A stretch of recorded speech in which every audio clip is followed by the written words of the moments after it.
시아버지의 제사상을 차리다가 시어머니에게 머리채를 잡히고 뺨을 맞았습니다. 거실에선 남편과 시누이가 웃고 있었죠. 그날 제 모든 세상이 무너져 내렸습니다. 그리고 한 달 후 어떤 일이 닥칠지 그들은 알지 못했습니다. 안녕하세요. 빛나는 사연의 김금희입니다. 인생을 살다 보면 누구나 가슴에 담아둔 이야기 하나쯤은 있죠. 우리의 인생 이야기 나눠보겠습니다. 지금 어디에서 듣고 계신지 남겨주시면 제가 직접 댓글로 인사드릴게요. 사연 시작하겠습니다. 안녕하세요. 저는 32살 서윤아입니다. 저는 태어나자마자 보육원 앞에 버려졌고 18살까지 시설에서 자랐어요. 다른 아이들이 부모님과 외출하는 주말마다 저는 도서관에서 책을 읽으며 시간을 보냈습니다. 그렇게 죽도록 공부해서 장학금으로 대학에 진학했고 회계사 시험에 합격했어요. 남편 최민수를 만났을 때 저는 처음으로 제 가족을 가질 수 있다는 희망을 느꼈습니다. 평범하게 명절에 가족이 모여 밥 먹고 주말에 함께 나들이 가는 그런 삶을 꿈꿨거든요. 하지만 결혼 5년 차가 된 지금 그 꿈은 완전히 깨져버렸습니다. 오늘은 3년 전 돌아가신 시아버지 제사였어요. 일요일이었지만 저는 새벽 5시부터 일어나 부엌에 섰습니다. 제사 음식 20가지를 혼자 준비해야 했거든요. 생선을 굽고 나물을 무치고 전을 부치는 동안 시어머니 박순덕은 거실 소파에 앉아 계셨어요. 텔레비전을 보시면서도 제가 하는 일을 감시하셨죠. 유나야, 생선 타겠어. 제대로 못하네. 시어머니의 날카로운 목소리가 부엌까지 들려왔습니다. 저는 재빨리 불을 줄이며 대답했어요. 네, 어머님. 부모도 없는 것이 가정교육을 어디서 배웠대. 제사 음식도 제대로 못 만들어. 가슴속이 답답해졌지만 참았습니다. 이미 익숙한 말이었거든요. 오전 10시쯤 시누이 최미선이 집에 도착했어요. 현관문이 열리는 소리와 함께 그녀의 목소리가 들렸습니다. 엄마, 나왔어. 미선은 최신형 명품 가방을 들고 거실로 들어왔어요. 화장을 진하게 하고 비싼 옷을 입은 모습이었죠. 저는 전을 부치다가 인사를 하려고 고개를 돌렸습니다. 아가씨, 오셨어요? 그런데 그 순간이었어요. 제 손에서 기름이 튀면서 미선의 가방 쪽으로 날아갔습니다. 작은 기름방울 몇 개가 가방에 묻었어요. 아, 뭐 하는 거야? 미선이 비명을 지르며 가방을 들어 올렸습니다. 그녀의 얼굴이 일그러졌어요. 이거 670만 원짜리 가방이야. 올케가 감히 내 가방을 망쳐? 죄송해요, 아가씨. 제가 실수로 남의 명품을 망치면 돼? 엄마 봐요. 올케가 내 가방에 기름 튀겼어. 시어머니가 벌떡 일어나 부엌으로 오셨습니다. 미선이 가방을 어머니께 보여드렸어요. 이것 봐, 엄마. 여기 기름 자국 있잖아. 이거 어떻게 할 거야? 유나야, 넌 손이 왜 그 모양이야? 조심성도 없이. 저는 고개를 숙이고 사과했습니다. 죄송합니다, 어머님. 제가 닦아드릴게요. 닦아? 이게 닦아진다고 생각해? 670만 원 가방인데.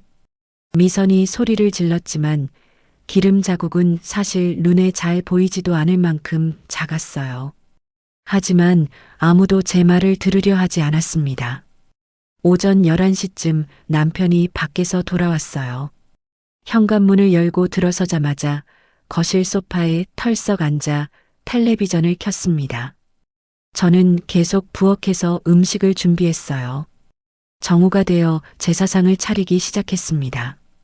밥, 국, 나물, 생선, 고기, 전, 과일까지 하나하나 올렸어요. 손이 떨렸지만 최대한 조심스럽게 배치했습니다. 과일을 올리는데 사과와 배의 위치를 헷갈렸어요. 순간 시어머니의 날카로운 목소리가 들렸습니다. 과일을 거꾸로 놓았잖아. 죄송합니다. 제가 다시 놓을게요. 저는 황급히 과일을 다시 배치하려고 손을 뻗었어요. 그런데 그때였습니다. 시어머니가 제 손목을 낚아채시더니 제 머리채를 잡아당겼어요. 갑자기 머리가 뒤로 젖혀지면서 목이 당겼습니다. 몇 년을 가르쳐도 똑같네. 이것도 제대로 못해? 짝! 뺨에 따끔한 통증이 퍼졌어요. 시어머니의 손바닥이 제 얼굴을 세게 때렸습니다. 귀가 먹먹해지고 눈앞이 잠깐 하얗게 변했어요. 저는 비틀거리며 식탁을 붙잡았습니다. 쓰러지지 않으려고 온 힘을 다해 버텼거든요. 거실에서 웃음소리가 들렸습니다. 남편과 시누이였어요. 민수는 텔레비전을 보면서 킥킥거렸고 미선은 휴대폰을 보며 입꼬리를 올리고 있었습니다. 아내가 맞는 모습을 보면서 웃고 있는 거예요. 부모도 없는 것이 버릇이 없어. 이래서 고아는 안 된다니까. 시어머니가 다시 한번 제 뺨을 때리셨어요. 이번엔 더 세게 맞아서 입술이 터졌습니다. 입안에서 철맛이 났어요. 저는 바닥에 주저앉았습니다. 다리에 힘이 풀려버렸거든요. 그 순간 가슴속에서 뜨거운 무언가가 치밀어 올랐습니다. 분노도 슬픔도 아닌 차가운 무언가였어요. 저는 바닥에 떨어진 제 눈물을 보며 깨달았습니다. 제가 꿈꿨던 평범한 가정은 처음부터 환상이었다는 것을요. 이 사람들은 절대 저를 가족으로 받아들이지 않을 거라는 것을요. 그리고 이제는 더 이상 참을 이유가 없다는 것을요. 저는 천천히 일어나 부엌으로 갔습니다. 휴지로 터진 입술을 닦으며 창밖을 바라봤어요. 5년이었습니다. 5년 동안 참고 또 참았어요. 하지만 이제는 끝이었습니다. 제사를 마친 저녁 9시 유나는 화장실에 몸을 숨겼습니다. 떨리는 손으로 가디건 주머니에서 볼펜 모양의 녹음기를 꺼냈어요. 작은 버튼을 눌러 재생 버튼을 확인했죠. 오늘 오전부터 저녁까지 시어머니의 욕설과 폭행 장면이 모두 선명하게 녹음되어 있었습니다. 유나는 녹음기를 다시 주머니에 넣고 깊게 숨을 들이쉬었어요. 밤 11시가 넘어서야 시댁 식구들이 모두 잠들었습니다. 유나는 침대 옆에 조용히 앉아 있다가 남편의 코 고는 소리를 확인했어요. 천천히 침대에서 내려와 무릎을 꿇고 침대 밑을 들여다봤죠. 먼지가 쌓인 구석에 낡은 종이 박스 하나가 놓여 있었습니다. 유나는 박스를 조심스럽게 끌어냈어요. 박스 안에는 두꺼운 파일 2개가 들어 있었습니다. 첫 번째 파일을 열었어요. 맨 앞장에는 날짜별로 정리된 목록이 적혀 있었죠. 2019년 6월 15일 시어머니 폭행, 왼쪽 팔멍, 병원 진단서. 2020년 2월 3일 시어머니 폭행, 뺨과 입술 상처, 사진 촬영. 2021년 8월 23일 시어머니 폭행, 머리 타박상, 응급실 기록. 목록은 5년 동안 계속 이어졌습니다. 유나는 파일을 넘기며 하나하나 확인했어요. 병원 진단서가 15장 있었습니다. 멍과 상처 사진은 100장이 넘었죠. USB 5개에는 녹음 파일이 날짜별로 저장되어 있었어요. 유나는 매번 맞을 때마다 다음날 병원에 갔습니다. 진단서를 받고 사진을 찍고 녹음 파일을 저장했죠. 아무도 몰랐어요. 시댁 식구들은 유나가 그저 참고 사는 줄만 알았습니다. 두 번째 파일은 더 두꺼웠어요. 파일을 열자 회사 서류들이 빼곡하게 정리되어 있었습니다. 3년 전 시아버지가 사망한 후 장남인 민수가 회사를 물려받았어요. 건설 자재 유통 회사였는데 직원이 15명 정도 되는 중소기업이었죠. 유나는 결혼 직후부터 남편 회사 격리 업무를 무급으로 맡아왔습니다. 시어머니가 며느리가 당연히 해야 한다며 떠넘긴 일이었어요. 유나는 회사 장부를 정리하면서 이상한 점들을 발견했습니다. 매출은 장부에 적혀 있는 것보다 훨씬 많았어요. 세금을 적게 내려고 매출을 축소해서 기록하고 있었던 거죠. 유나는 회사 컴퓨터에 저장된 진짜 장부와 세무서에 제출한 거짓 장부를 모두 복사했습니다. 허위 세금 계산서도 수십 장 발행되어 있었어요. 실제로 거래하지 않은 업체와 거래한 것처럼 꾸며 세금을 빼돌리는 수법이었죠. 파일 중간쯤에는 불법 하청 계약서 사본이 있었습니다. 민수는 공사 현장에서 일하는 일용직 노동자들을 제대로 신고하지 않았어요. 산업재해가 나도 보험 처리를 안 하고 입막음을 시켰죠. 유나는 그것도 모두 증거로 남겨뒀습니다. 시어머니 박순덕은 대주주였어요. 회사 지분의 30%를 가지고 있었죠. 순덕은 회사 돈을 개인 용도로 자주 빼돌렸습니다. 미선의 명품 가방, 순덕의 성형 수술비, 해외여행 경비 모두 회사 돈이었어요. 유나는 그 내역도 빠짐없이 복사해뒀습니다. 지난 5년 동안 유나가 모은 증거는 어마어마했어요. 탈세 규모만 15억 원이 넘었습니다. 불법 하청, 산재 은폐, 회사 자금 횡령까지 합치면 죄목이 수십 가지였죠. 유나는 파일을 덮고 다시 박스에 넣었습니다. 박스를 침대 밑 깊숙한 곳에 밀어 넣었어요. 유나는 창문 쪽으로 가서 밖을 내다봤습니다. 아파트 단지 불빛들이 반짝이고 있었어요. 저 불빛 아래 수많은 가정이 있겠죠.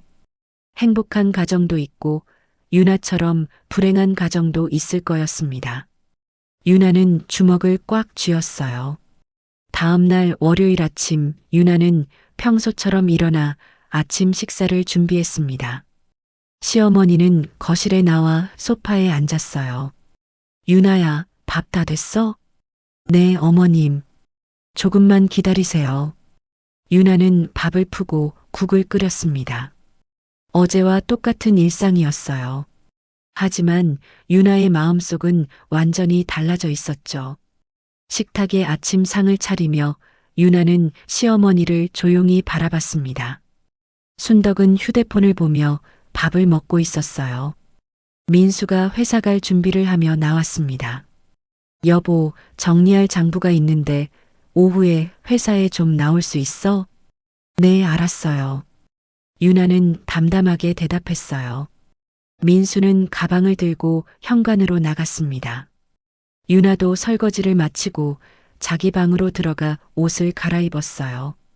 거울을 보니 어제 맞은 뺨에 멍이 희미하게 남아 있었습니다. 유나는 화장으로 멍을 가리고 가방을 챙겼어요. 어머님, 저 잠깐 나갔다 올게요. 어디 가는데? 병원 좀 다녀올게요. 어제 넘어져서 다리가 좀 아파서요. 유나는 거짓말을 했습니다. 순덕은 대수롭지 않게 고개를 끄덕였어요. 유나는 집을 나와 지하철을 탔습니다. 강남 방향으로 가는 전철이었어요. 40분쯤 지나 유나는 고층 빌딩 앞에 섰습니다. 법무법인 정도 간판이 보였어요. 유나는 엘리베이터를 타고 15층으로 올라갔습니다. 유리문을 열고 들어서니 깨끗한 로비가 나타났어요. 예약하신 분이세요? 접수 직원이 물었습니다. 네, 서윤아인데요. 이정민 변호사님 약속 있어요. 아, 네. 잠시만 기다려주세요. 유나는 로비 소파에 앉아 기다렸습니다. 무릎 위에 올려놓은 가방이 무거웠어요. 안에는 5년간 모아둔 증거가 모두 들어있었거든요. 잠시 후 이정민 변호사가 복도에서 나왔습니다. 정민은 유나의 대학 동기였어요. 유나야, 이리 와. 정민이 따뜻하게 웃으며 손짓했습니다. 유나는 일어나 정민을 따라 상담실로 들어갔어요. 문이 닫히고 둘만 남았습니다. 정민이 유나의 얼굴을 자세히 봤어요. 멍이 또 생겼네. 언제까지 참을 거야? 유나는 대답 대신 가방에서 파일 2개를 꺼내 책상 위에 올려놓았습니다. 정민은 파일을 열어 천천히 내용을 확인하기 시작했어요. 병원 진단서, 사진, 녹음 파일 목록, 회사 장부 사본, 탈세 증거, 불법 하청 계약서. 정민의 표정이 점점 굳어졌습니다. 10분쯤 지나 정민이 고개를 들었어요. 유나야, 이거 대단한데. 5년 동안 이걸 다 모았어? 유나는 조용히 고개를 끄덕였습니다. 정민은 파일을 덮고 유나의 손을 잡았어요. 이 정도 증거면 충분해. 내가 원하는 대로 다 할 수 있어. 유나의 눈에서 눈물이 흘러내렸습니다. 5년 만에 처음으로 누군가가 자신의 편이 되어주는 기분이었어요. 정민은 유나가 가져온 파일을 다시 한번 꼼꼼히 살펴봤습니다. 책상 위에는 5년치 증거가 펼쳐져 있었어요. 정민은 형광펜으로 중요한 부분에 표시를 하며 메모를 했죠. 유나야, 이거 정말 대단해. 탈세만 15억 원이 넘네. 유나는 조용히 앉아서 정민이 일하는 모습을 지켜봤습니다. 정민은 노트북을 열어 무언가를 검색하기 시작했어요. 국세청 홈페이지였죠. 여기 봐. 탈세 제보는 여기서 할 수 있어. 익명으로도 가능하고. 정민이 화면을 유나에게 보여줬습니다. 유나는 화면을 자세히 들여다봤어요.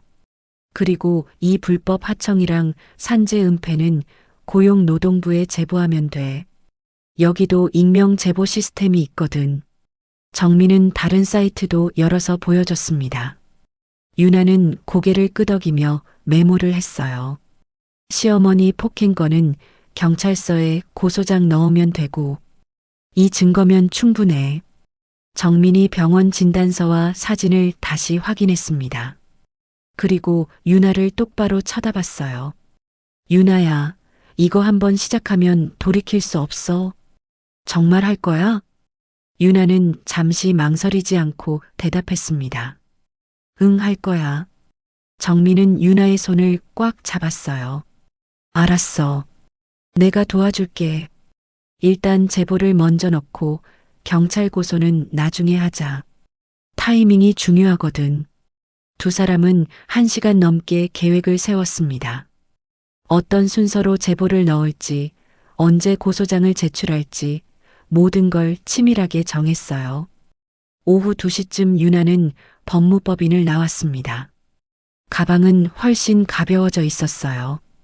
증거 파일은 모두 정민에게 맡겼거든요. 유나는 지하철을 타고 민수의 회사로 향했습니다. 회사는 구로 디지털 단지에 있었어요. 작은 건물 2층에 사무실이 있었죠. 유나는 건물에 들어서며 직원들에게 인사했습니다. 사모님 오셨어요? 격리 직원 한수진이 반갑게 맞이했어요.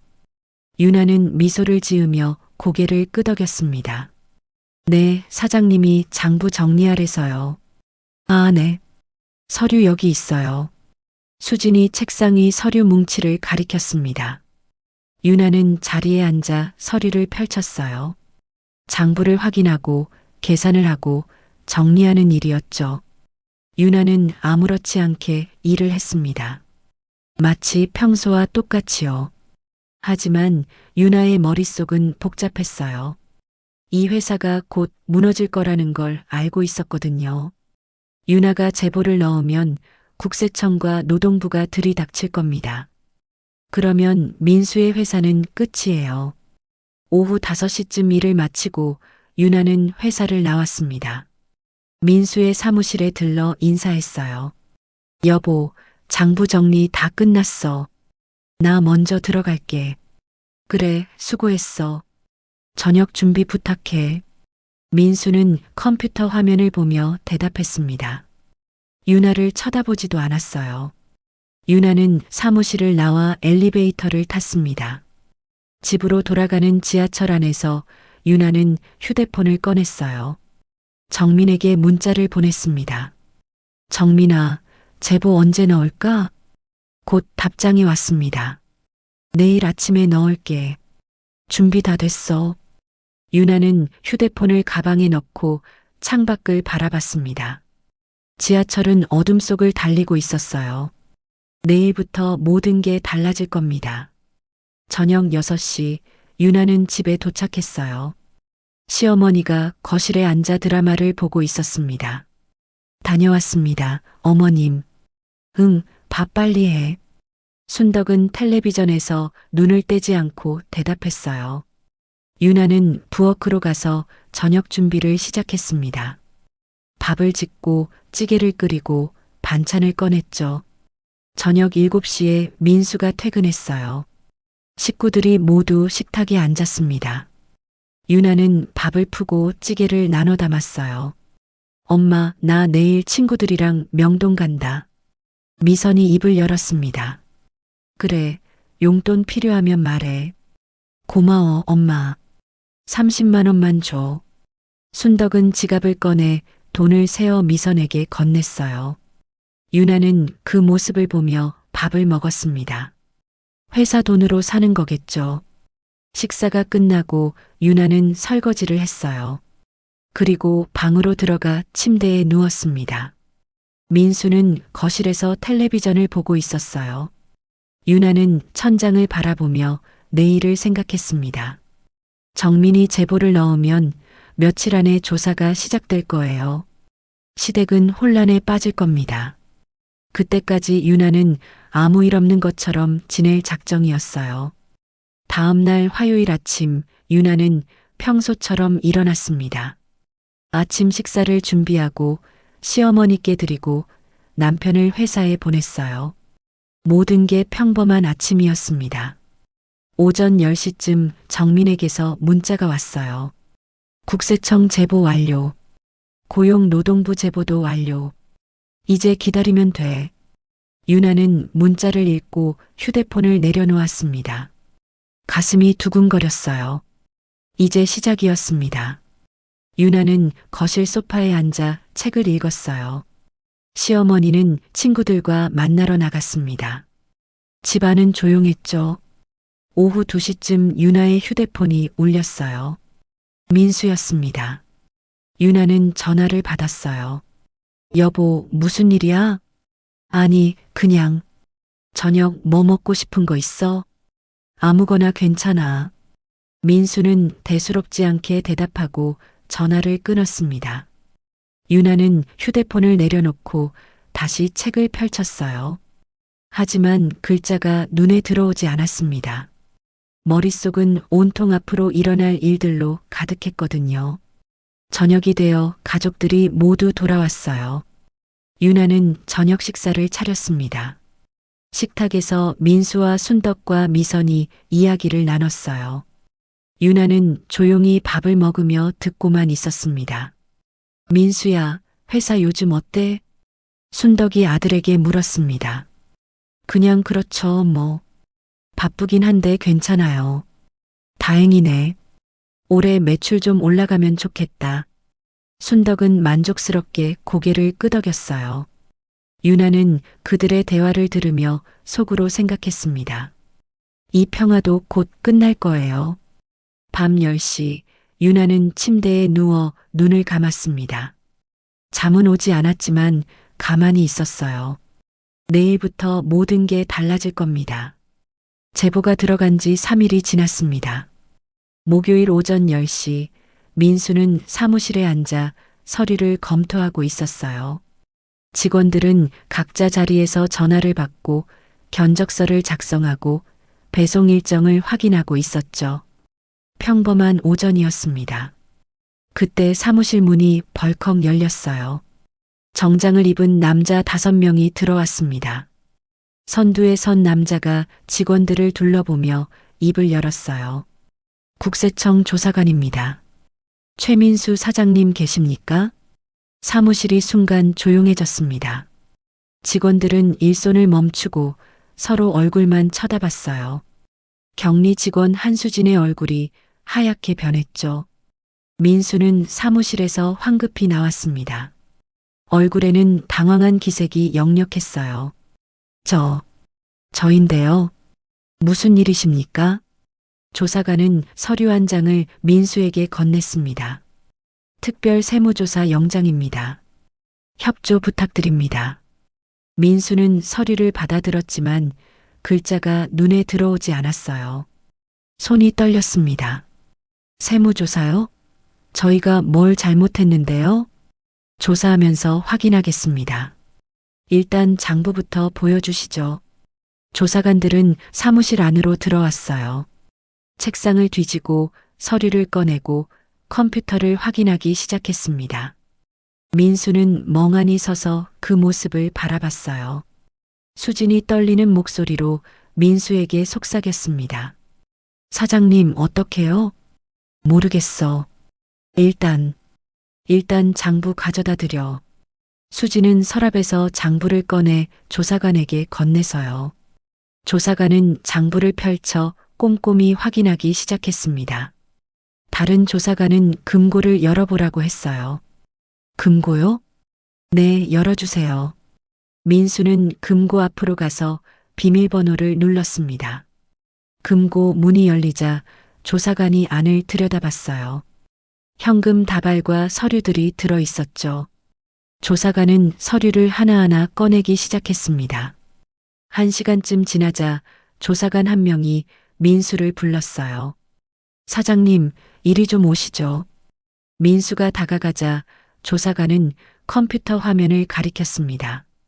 화면에는 2개의 장부 파일이 열려 있었어요. 이게 뭡니까? 매출이 2개네요. 민수의 얼굴에서 핏기가 싹 가셨습니다. 입술이 바짝 말라갔어요. 그게 아니라 세무서 제출용하고 실제 매출이 다르네요. 차이가 얼마죠? 조사관은 계산기를 두드렸습니다. 민수는 아무 말도 할 수 없었어요. 점심시간이 지나도 조사는 계속됐습니다. 직원들은 일을 할 수가 없었어요. 조사관들이 모든 걸 뒤지고 있었거든요. 사무실은 무거운 침묵에 쌓여 있었습니다. 오후 2시쯤 민수는 사무실 밖으로 나와 어머니에게 전화를 걸었어요. 손이 떨려서 번호를 누르기도 힘들었습니다. 엄마, 왜? 무슨 일이야? 순덕의 목소리가 들렸습니다. 회사에 국세청 나왔어요. 뭐?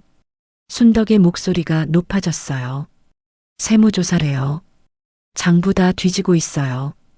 그게 무슨 소리야? 왜 갑자기? 모르겠어요. 누가 제보한 것 같아요. 전화 너머로 순덕의 거친 숨소리가 들렸습니다. 잠시 침묵이 흘렀어요. 얼마나 큰일인데? 모르겠어요. 근데 이중장부 들켰어요. 순덕이 비명을 질렀습니다. 뭐라고? 이중장부를? 민수는 대답할 수 없었어요. 그저 벽에 기대서서 한숨만 내쉬었습니다. 같은 시각 유나는 집 거실에 앉아 있었습니다. 책을 읽고 있었지만 내용은 하나도 들어오지 않았어요. 정민에게서 문자가 왔습니다. 국세청 오늘 나갔대. 노동부도 내일 갈 거야. 유나는 문자를 읽고 휴대폰을 내려놓았어요. 가슴이 두근거렸습니다. 오후 4시쯤 민수가 집에 돌아왔어요. 이렇게 일찍 퇴근하는 건 처음이었죠. 현관문을 열고 들어선 민수의 얼굴은 창백했습니다. 순덕이 거실에서 벌떡 일어났어요. 어떻게 됐어? 조사관들이 서류 다 가져갔어요. 컴퓨터도 압수당했고 민수는 소파에 털썩 주저앉았습니다. 유나는 부엌에서 그 모습을 지켜봤어요. 누가 제보한 거야? 도대체 누가? 순덕이 소리를 질렀습니다. 모르겠어요. 근데 장부 내용을 다 알고 있었어요. 이중장부가 있다는 것도 알고. 내부에서 센 거 아니야? 회사 사람들은 이중장부 몰라요. 저하고 수진이만 알고 있었는데. 민수는 고개를 떨궜어요. 순덕은 거실을 왔다 갔다 걸으며 침을 삼켰습니다. 얼마나 걸릴 것 같아? 조사관이 그러는데 1달은 걸릴 거래요. 세금 얼마나 더 내야 돼? 민수는 대답하지 못했습니다. 계산해 보지 않아도 어마어마한 금액이라는 걸 알았거든요. 다음 날 금요일 회사에는 이번엔 다른 사람들이 찾아왔어요. 고용노동부 근로감독관 2명이었습니다. 민수는 또다시 당황한 얼굴로 그들을 맞이했어요. 저희는 노동부에서 나왔습니다. 작업장 안전 점검 나왔어요. 어제 국세청 왔다 갔는데 오늘은 노동부요? 민수의 목소리가 떨렸습니다. 감독관은 대답 없이 서류를 꺼냈어요. 현장 근로자 명단 좀 보여주시죠. 현장이요? 네, 건설 현장에 일용직으로 보내시잖아요. 민수의 얼굴이 또다시 하얗게 변했습니다. 일용직 명단은 제대로 신고하지 않았거든요. 감독관들은 서류를 확인하며 질문을 이어갔어요. 산업재해 기록은 있는지, 보험은 들었는지, 안전교육은 했는지. 민수는 제대로 대답할 수 없었습니다. 저녁 6시 민수는 집에 돌아와 소파에 쓰러졌어요. 순덕과 미선이 거실에 앉아 있었습니다. 오빠 무슨 일이야? 얼굴이 왜 그래? 미선이 놀라서 물었어요. 노동부도 나왔어. 뭐? 순덕이 소리쳤습니다. 불법 하청이랑 산재 은폐 조사한대요. 이게 무슨 날벼락이야. 순덕은 머리를 감싸 쥐었어요. 미선은 오빠와 어머니를 번갈아 쳐다봤습니다. 그럼 우리 어떻게 돼? 아무도 대답하지 못했어요. 거실은 무거운 침묵에 잠겼습니다. 유나는 부엌에서 저녁 준비를 하며 그들의 대화를 들었어요. 손은 계속 움직이고 있었지만 마음은 차분했습니다. 이제 시작일 뿐이었으니까요. 일주일이 지났습니다. 월요일 아침 민수는 회사에 출근하지 못했어요. 세무조사가 진행 중이라 정상적인 영업이 불가능했거든요. 거래처에서는 전화가 계속 걸려왔습니다. 주문한 자재가 언제 오냐는 문의였죠. 하지만 민수는 대답할 수가 없었어요. 거실 소파에 앉은 민수는 머리를 감싸 쥐고 있었습니다. 탁자 위에는 은행에서 온 우편물이 쌓여 있었어요. 대출 상환 독촉장이었죠. 민수는 봉투를 뜯어보지도 않았습니다. 볼 용기가 나지 않았거든요. 순덕은 방 안에서 나오지 않았어요. 이틀째 식사도 거르고 누워만 있었습니다. 머리가 아프다고 했지만 사실은 불안해서 견딜 수 없었던 거예요. 평생 남편과 아들이 일군 회사가 무너지고 있었으니까요. 미선은 휴대폰만 들여다보고 있었습니다. 친구들에게 연락이 왔지만 답장을 하지 못했어요. 만날 여유가 없었거든요. 집안 분위기가 너무 무거웠습니다. 유나는 평소처럼 집안일을 했어요. 아침 식사를 준비하고 청소를 하고 빨래를 했죠. 하지만 아무도 유나가 차린 밥을 먹으려 하지 않았습니다. 화요일 오후 민수에게 회사 직원 수진에게서 전화가 왔어요. 사장님, 거래처에서 계약 취소한대요. 어디? 대성건설이요. 세무조사 소문 들었나 봐요. 민수는 전화를 끊고 벽에 머리를 기댔습니다. 대성건설은 가장 큰 거래처였어요. 한 달 매출의 30%가 거기서 나왔거든요. 오후 3시쯤 민수의 휴대폰이 또 울렸습니다. 이번엔 세무사였어요. 사장님, 탈세 규모 계산해 봤는데요. 얼마예요? 세금 추징이 10억 원 넘을 것 같습니다. 가산세까지 합치면 더 나올 거고요. 민수는 휴대폰을 떨어뜨릴 뻔했어요. 10억 원이라는 숫자가 믿기지 않았습니다. 그럼 우리 회사는 정상 운영은 어려울 것 같습니다. 전화가 끊어졌어요. 민수는 소파에 주저앉았습니다. 눈앞이 캄캄했어요. 순덕이 방에서 나왔습니다. 머리는 헝클어져 있었고 얼굴은 부어 있었어요. 민수야, 뭐래? 엄마, 세금이 10억 원 넘을 거래요. 뭐? 순덕의 다리에서 힘이 풀렸습니다. 그녀는 비틀거리며 소파에 앉았어요. 우리 집은 상가 건물은 다 팔아도 모자랄 것 같아요. 순덕은 울음을 터뜨렸습니다. 30년을 모아온 재산이 하루아침에 날아가는 거였어요. 미선이 자기 방에서 나왔습니다. 엄마, 왜 울어? 집을 팔아야 할 것 같아.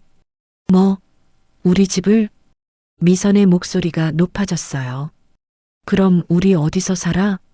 아무도 대답하지 못했습니다. 수요일 아침 민수는 은행에 갔어요. 대출 상환 유예를 요청하려고요. 하지만 은행 직원은 고개를 저었습니다. 세무조사 중인 회사는 어렵습니다. 그럼 저는 어떻게 해요? 다른 방법을 찾아보셔야죠.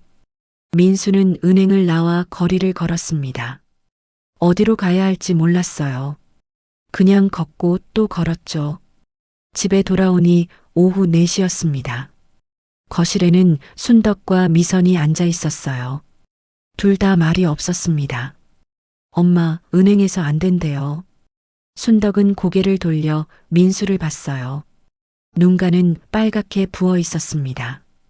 그럼 정말 집을 팔아야 하는구나. 죄송해요, 엄마. 민수는 무릎을 꿇고 어머니 앞에 앉았습니다. 남자가 우는 모습은 보기 드문 일이었죠. 미선도 눈물을 흘렸어요. 오빠, 이거 누가 제보한 거야? 우리 이렇게 망하라고? 모르겠어. 회사 내부 사람일 거야. 순덕이 갑자기 고개를 들었습니다. 유나? 네. 부엌에서 저녁 준비를 하던 유나가 대답했어요. 너 회사 장부 다 봤잖아. 혹시 다른 사람한테 말한 거 아니야? 유나는 냄비에서 손을 떼고 거실로 나왔습니다. 무슨 말씀이세요? 너밖에 없잖아. 이중장부 아는 사람이. 순덕의 목소리에는 의심이 섞여 있었어요. 저는 아무한테도 말 안 했어요. 정말이야? 네, 정말이에요. 유나는 침착하게 대답했습니다. 순덕은 유나를 한참 쳐다보다가 고개를 돌렸어요. 그럼 누가 한 거야? 목요일 오전 민수에게 또 전화가 왔어요. 이번엔 노동부였습니다. 사장님, 현장 점검 결과 나왔습니다. 출석하셔야 할 것 같은데요. 언제요? 다음 주 월요일 오전 10시입니다. 민수는 전화를 끊고 한숨을 쉬었어요. 노동부 조사 결과도 좋지 않을 게 뻔했습니다. 금요일 저녁 식탁에 4사람이 앉았어요. 유나가 준비한 저녁 식사였습니다. 하지만 아무도 숟가락을 들지 않았어요. 밥 좀 드세요. 유나가 조용히 말했습니다. 입맛이 없어. 순덕이 짜증 섞인 목소리로 대답했어요. 그래도 드셔야죠. 시끄러워. 너는 왜 이렇게 멀쩡해? 순덕이 소리를 질렀습니다. 유나는 아무 말도 하지 않았어요. 민수가 어머니를 말렸습니다. 엄마, 유나 잘못 없어요. 그래, 미안하다. 내가 신경이 예민해서. 순덕은 손으로 얼굴을 감싸쥐었어요. 식사는 침묵 속에서 이어졌습니다. 숟가락 부딪히는 소리만 작게 들렸어요. 밤 10시 유나는 설거지를 마치고 방으로 들어갔습니다. 민수는 거실에서 서류를 보고 있었어요. 회사 장부와 은행 통장 내역이었죠. 유나는 침대에 누워 천장을 바라봤습니다. 시댁은 무너지고 있었어요. 하지만 아직 끝이 아니었습니다. 진짜는 이제부터였으니까요. 다음 주 월요일 아침 집안은 전쟁터 같았습니다. 순덕은 거실에서 전화를 붙잡고 있었어요. 친척들에게 돈을 빌려달라고 사정하고 있었죠. 하지만 전화를 받는 사람은 아무도 없었습니다. 소문이 퍼진 거였어요. 민수는 세무사 사무실에 다녀온 참이었습니다. 얼굴은 창백했고 눈 밑에는 다크서클이 깊게 패여 있었어요. 일주일 내내 제대로 자지 못했거든요. 엄마, 세무사가 그러는데 회사 문 닫는 게 나을 것 같대요. 뭐라고? 순덕이 소파에서 벌떡 일어났습니다. 세금이랑 벌금 다 내려면 집이랑 상가 다 팔아도 모자랄 거래요. 그럼 우리는 어떻게 살아? 순덕의 목소리가 떨렸어요. 민수는 대답하지 못하고 고개를 떨궜습니다. 미선이 자기 방에서 나왔어요. 오빠, 나 다음 달 카드값 어떻게? 200만 원 넘는다고. 지금 그게 중요해? 민수가 소리쳤습니다. 미선은 입을 다물고 다시 방으로 들어갔어요. 오후 2시쯤 민수의 휴대폰이 울렸습니다. 회사 직원 수진이었어요. 사장님, 직원들이 월급 안 나오면 그만둔대요. 알았어. 나도 어쩔 수가 없어. 전화를 끊은 민수는 소파에 주저앉았습니다. 회사는 이제 정말 끝이었어요. 순덕이 민수 옆에 앉았습니다. 민수야, 유나한테 부탁해봐. 유나요? 응. 유나가 회계사잖아. 장부도 유나가 다 정리했고, 세무서랑 협상할 방법 없을까? 민수는 잠시 생각하다가 고개를 끄덕였어요. 그것도 그렇네요. 유나. 부엌에서 설거지를 하던 유나가 손을 닦고 거실로 나왔습니다. 왜 그러세요? 여보, 우리 좀 도와줄 수 있어? 민수의 목소리는 애원하듯 떨렸어요. 뭐요? 세무서 가서 좀 말해줄 수 있어? 내가 회계사니까 협상 같은 거 할 수 있잖아.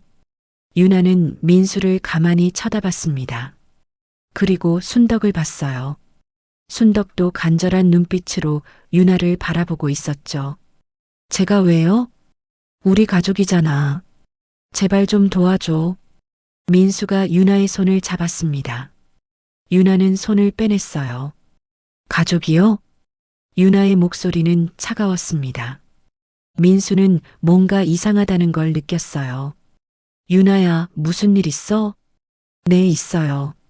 유나는 가방에서 서류 몇 장을 꺼냈습니다. 탁자 위에 서류를 내려놓았어요. 이혼 협의서예요. 거실이 조용해졌습니다. 민수와 순덕은 서류를 멍하니 쳐다봤어요. 뭐라고? 순덕이 먼저 입을 열었습니다.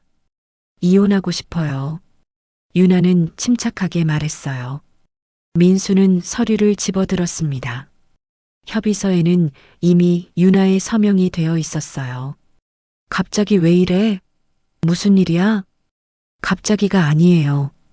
5년 동안 생각했어요. 5년? 민수의 목소리가 떨렸어요. 순덕이 벌떡 일어났습니다. 너 지금 장난해? 집안이 이렇게 어려운데 이혼이 뭐야? 어머님, 제가 왜 이 집을 도와야 하죠? 유나가 순덕을 똑바로 쳐다봤습니다. 순덕은 말문이 막혔어요. 5년 동안 저한테 뭘 해주셨어요? 그건 저 때리신 거 기억하세요? 유나의 목소리는 조용했지만 날카로웠어요. 그건 내가 잘못해서. 잘못이요? 제가 뭘 잘못했는데요? 유나는 가방에서 또 다른 서류를 꺼냈습니다. 사진들이었어요. 멍든 얼굴, 터진 입술, 상처난 팔. 5년 동안 찍은 사진들이었죠. 순덕의 얼굴이 하얗게 변했습니다. 이게 뭐야? 증거예요. 어머님이 저 때린 증거. 민수가 사진을 집어들었어요. 손이 떨렸습니다. 여보, 이게 다 언제? 5년 동안이요. 매번 맞을 때마다 병원 가서 진단서 받았어요. 사진도 찍었고요. 유나는 또 다른 서류를 꺼냈습니다. 병원 진단서 15장. 녹음 파일도 있어요. 어머님이 저한테 욕하시고 때리시는 거 다 녹음했어요. 순덕은 소파에 주저앉았어요. 입술이 바들바들 떨렸습니다.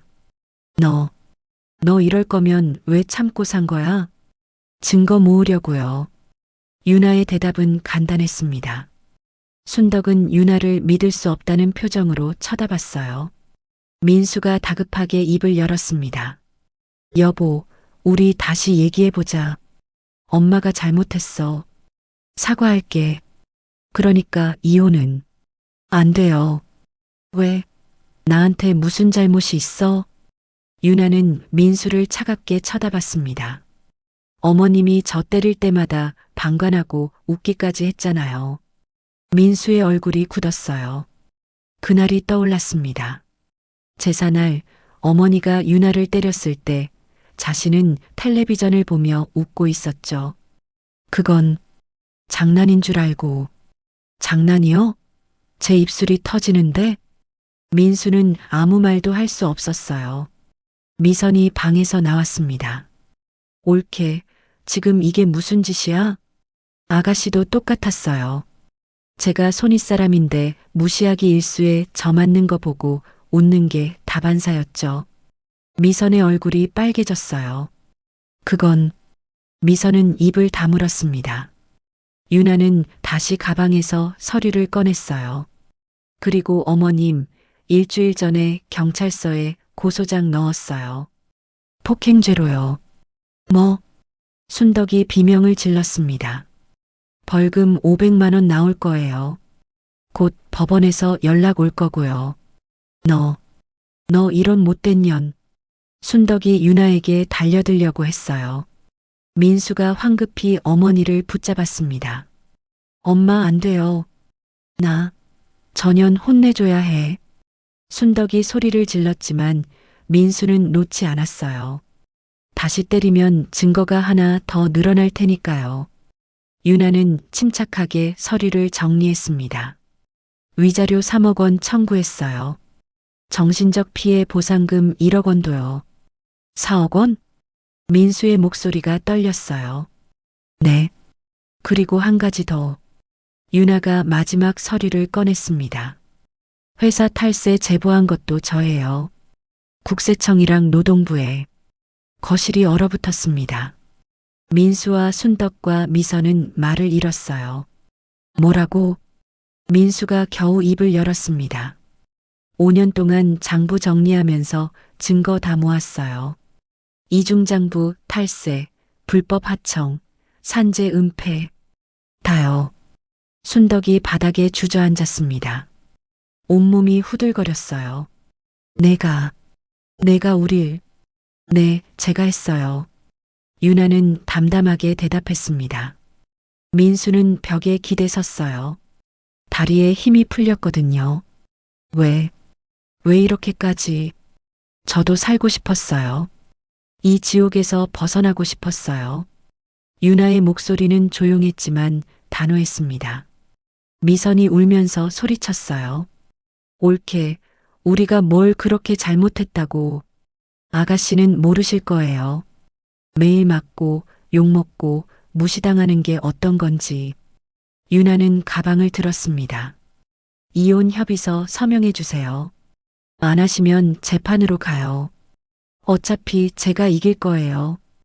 유나는 현관으로 걸어갔어요. 신발을 신고 문을 열었습니다. 유나. 민수가 소리쳤지만 유나는 돌아보지 않았어요. 문이 닫혔습니다. 거실에는 세 사람만 남았어요. 순덕은 바닥에 주저앉아 울고 있었고 민수는 벽에 기댄 채 멍하니 있었고 미선은 소파에서 눈물을 흘리고 있었습니다. 모든 게 끝났어요. 아니, 이제 시작이었습니다. 진짜 지옥은 이제부터였으니까요. 유나가 집을 나간 지 한 달이 지났습니다. 민수네 집은 완전히 달라져 있었어요. 거실은 어둡고 침침했습니다. 커튼이 닫혀 있어서 햇빛이 들어오지 않았거든요.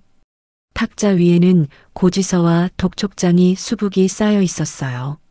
민수는 소파에 앉아 멍하니 벽만 쳐다보고 있었습니다. 회사는 한 달 전에 문을 닫았어요. 직원들은 모두 떠났고 사무실은 텅 비어 있었죠. 국세청에서 보낸 세금 고지서가 책상 위에 놓여 있었습니다. 13억 원이었어요. 가산세까지 합친 금액이었죠. 순덕은 방 안에만 있었습니다. 3일 전 법원에서 벌금 500만 원을 선고받았어요. 폭행죄였습니다. 순덕은 벌금을 내지 못해서 노역장에 가야 할 판이었죠. 그녀는 이불을 뒤집어 쓰고 하루 종일 누워 있었어요. 밥도 먹지 않았습니다. 미선은 자기 방에서 나오지 않았어요. 카드값이 밀려 카드가 모두 정지됐습니다. 친구들은 더 이상 연락하지 않았어요. 미선의 소셜미디어 계정은 삭제된 지 오래였죠. 그녀는 침대에 누워 천장만 바라보고 있었습니다. 화요일 오전 초인종이 울렸습니다. 민수가 문을 열자 법원 집행관 2명이 서 있었어요. 최민수 씨 맞으십니까? 네. 부동산 압류 집행 나왔습니다. 집행관은 서류를 민수에게 건넸어요. 민수는 서류를 받았지만 글자가 눈에 들어오지 않았습니다. 일주일 안에 이사 나가셔야 합니다. 집행관의 말이 끝나고 현관에 압류 딱지가 붙었어요. 이웃들이 복도에서 구경하고 있었습니다. 민수는 얼굴이 화끈거렸지만 어쩔 수 없었어요. 순덕이 방에서 나왔습니다. 머리는 헝클어져 있었고 얼굴은 수척했어요. 집을 빼앗긴다고? 네, 엄마. 일주일 안에 나가야 해요. 순덕은 거실 바닥에 주저앉았습니다. 평생 모은 집이었어요. 20년을 살았던 곳이었죠.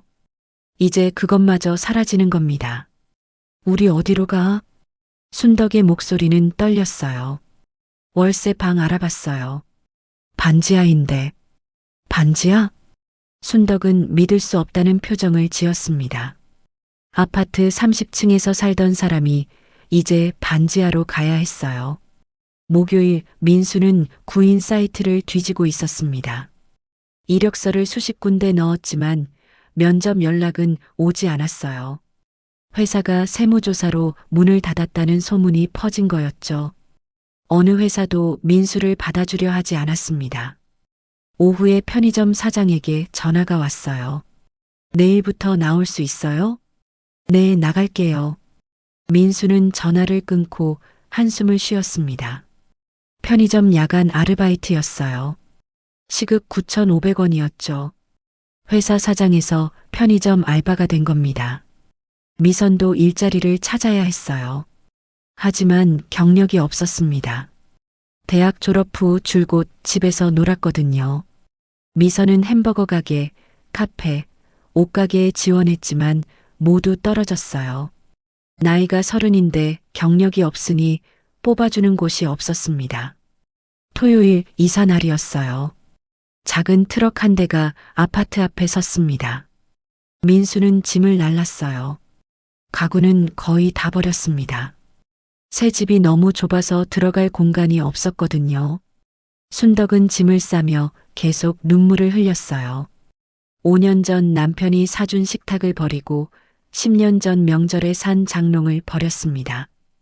추억이 담긴 물건들이었지만 가져갈 수 없었어요. 미선은 명품 가방들을 보며 한숨을 쉬었습니다. 중고 사이트에 올려도 팔리지 않았어요. 가짜로 의심받았거든요. 결국 670만 원짜리 가방도 20만 원에 팔았습니다. 오후 3시 트럭이 새 집 앞에 도착했어요. 좁은 골목이었습니다. 반지하 입구로 계단을 내려가니 축축한 냄새가 났어요. 방은 작았습니다. 방 2개와 부엌, 화장실이 전부였죠. 창문은 반만 보였고 밖에서 사람들 다리만 보였습니다. 순덕은 방 안을 둘러보며 울음을 터뜨렸어요. 이게 우리 집이라고?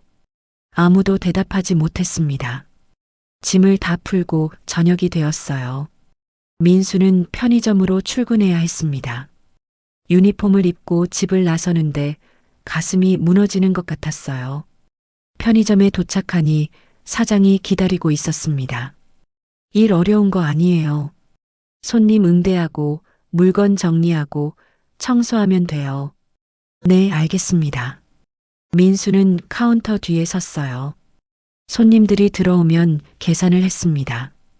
젊은 손님이 맥주를 샀어요. 4,000원입니다. 민수가 말했지만 손님은 민수를 쳐다보지도 않았습니다. 휴대폰만 보며 카드를 내밀었죠. 민수는 카드를 받아 계산했어요. 새벽 2시쯤 되자 손님이 끊겼습니다. 민수는 바닥을 닦았어요. 무릎을 꿇고 걸레질을 하는데 눈물이 났습니다. 이 나이에 이런 일을 하게 될 줄 몰랐거든요. 다음 날 아침 순덕은 시장 입구의 분식집으로 향했습니다. 사흘 전에 구한 일자리였어요. 설거지 일이었죠. 주인 아주머니가 앞치마를 건넸습니다. 여기 앉아서 설거지해요. 하루 5시간에 5만 원이에요. 네. 순덕은 싱크대 앞에 앉았어요. 기름때가 잔뜩 낀 그릇들이 쌓여 있었습니다.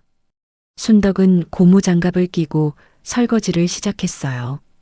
며느리를 하인처럼 부렸던 자신이 이제 남의 집 설거지를 하고 있었습니다. 미선은 집에서 구인 공고를 보고 있었어요. 마침내 패스트푸드점에서 연락이 왔습니다. 내일부터 나올 수 있어요? 네, 나갈게요. 미선은 기뻐했지만 동시에 창피했어요. 친구들이 알면 뭐라고 할까요? 명품 가방 들고 다니던 자신이 이제 햄버거를 만들게 됐습니다. 일주일이 지났어요. 민수는 매일 밤 편의점에서 일했습니다. 순덕은 매일 시장 분식집에서 설거지했어요.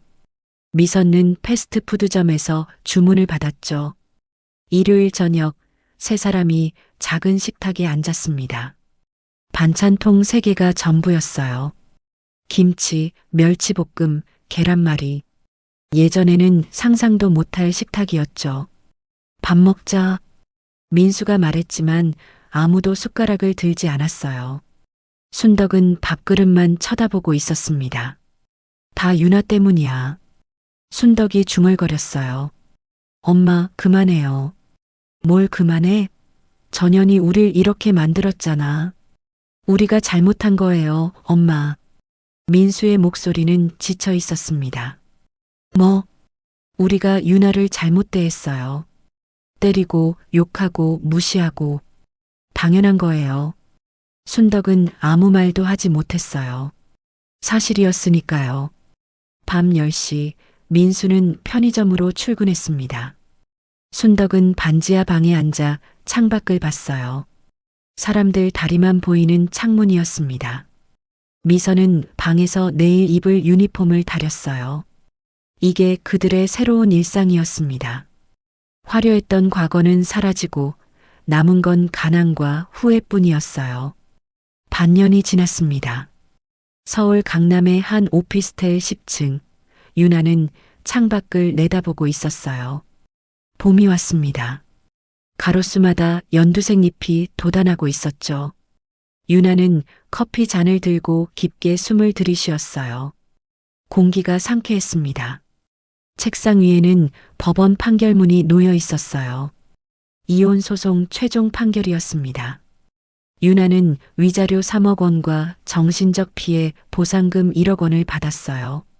총 4억 원이었죠. 민수는 집을 팔아서 돈을 마련했습니다. 순덕도 상가 건물을 팔아 일부를 보탰어요. 판결문 옆에는 통장 사본이 있었습니다. 4억 원이 입금되어 있었죠. 유나는 그 돈으로 이 오피스텔을 샀어요. 20평 남짓한 크기였지만 유나에게는 충분했습니다. 처음으로 자기 이름으로 산 집이었거든요. 아침에 눈을 뜨면 아무도 유나를 괴롭히지 않았어요. 욕하는 사람도, 때리는 사람도, 무시하는 사람도 없었습니다. 거실 한쪽에는 작은 책상이 놓여 있었어요. 컴퓨터와 서류들이 정리되어 있었죠. 유나는 한 달 전에 세무사 사무실을 개업했습니다. 간판은 서유나 세무회계 사무소였어요. 작은 사무실이었지만 고객이 하나둘 늘고 있었습니다. 중소기업 사장들이 장부 정리를 부탁했고 세무 상담을 요청했어요. 유나는 성실하게 일했습니다. 고객들은 만족했고 입소문이 퍼지기 시작했죠. 토요일 오후 2시 유나는 한강공원을 걷고 있었습니다. 옆에는 친구 정민이 있었어요. 두 사람은 나란히 걸으며 이야기를 나눴죠. 유나야, 요즘 어때? 좋아. 정말 자유로워. 유나의 얼굴에는 미소가 번졌어요. 정민도 웃으며 유나의 어깨를 두드렸습니다. 잘했어. 내가 용기 낸 거. 고마워, 정민아. 내가 없었으면 못했을 거야. 두 사람은 벤치에 앉았어요. 한강 물이 햇빛에 반짝이고 있었습니다. 사람들이 자전거를 타고 산책을 하고 돗자리를 펴고 있었어요. 평화로운 오후였죠. 그 사람들은 어떻게 됐대? 정민이 조심스럽게 물었습니다.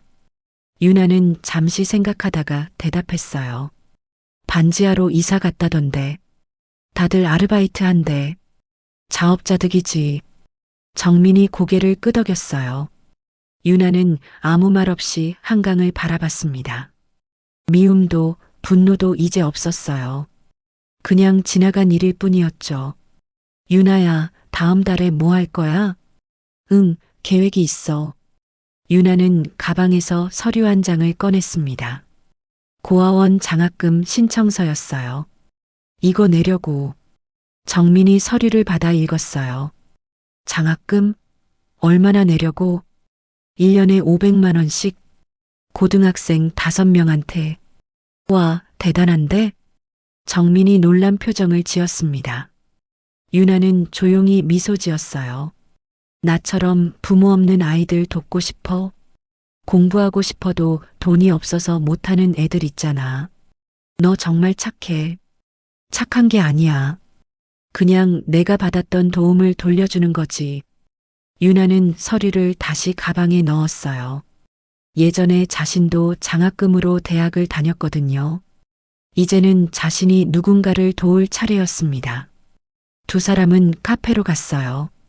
강변에 있는 작은 카페였죠.